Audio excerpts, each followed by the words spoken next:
kabsat, update po tayo dito sa Pilipinas. So, nandito na ako ngayon. So, ito na yung vlog ko ngayon mga kabsat dito sa Pilipinas. Ayan, yun yung tinataniman ng aking mga kapatid. Yun. So, dito ako sa bundok-bundok mga kabsat. Nandito ako talaga sa bundok-bundok.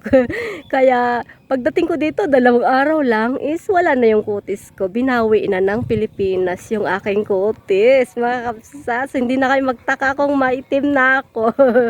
So, ayan naman yung National High School mga kabsat.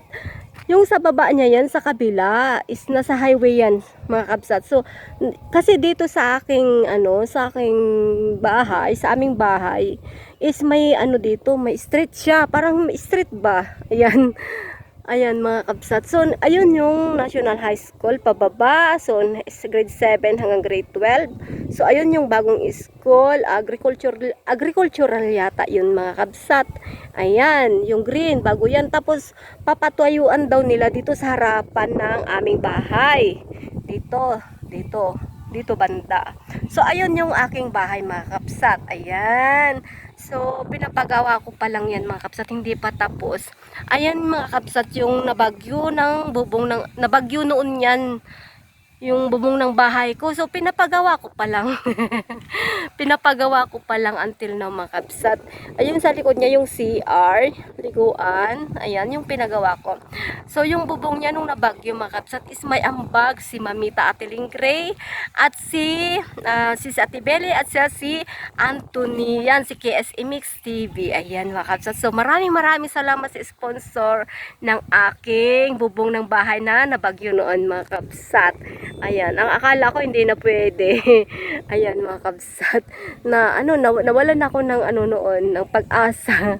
Ayan, kasi ang laki-laki na yung nagastos ko diyan mga kabsat. Yung terrace ng aking bahay is hindi pa napagawa.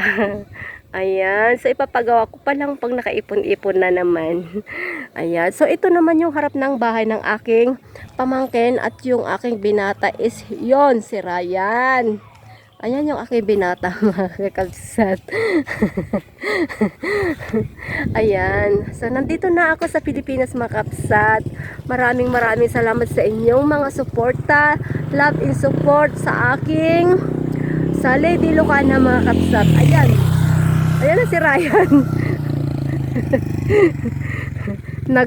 Nagmotor na naman si Ryan mga kabsat. Yan yung aking binata mga kabsat ko.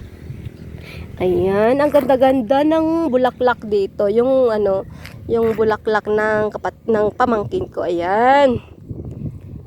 Ayan. Ito yung harap ng bahay ng aking pamangkin. Ito noon mga kabsat is bundok. Bundok ito noon pero pinatad. Ayan. Kaya mga kabsat, maraming salamat sa inyo. Laging support sa Lady Lucana Vlog. God bless po mga kabsat. Salamat. Love you all. Thank you. Tingnan na naman ang kuko ko, yung kamay ko. Diyos ko, kaitim-itim. So, sinuli ko na talaga yung puti ko. hindi ako nagpapakita ng mukha. Nahiya ako.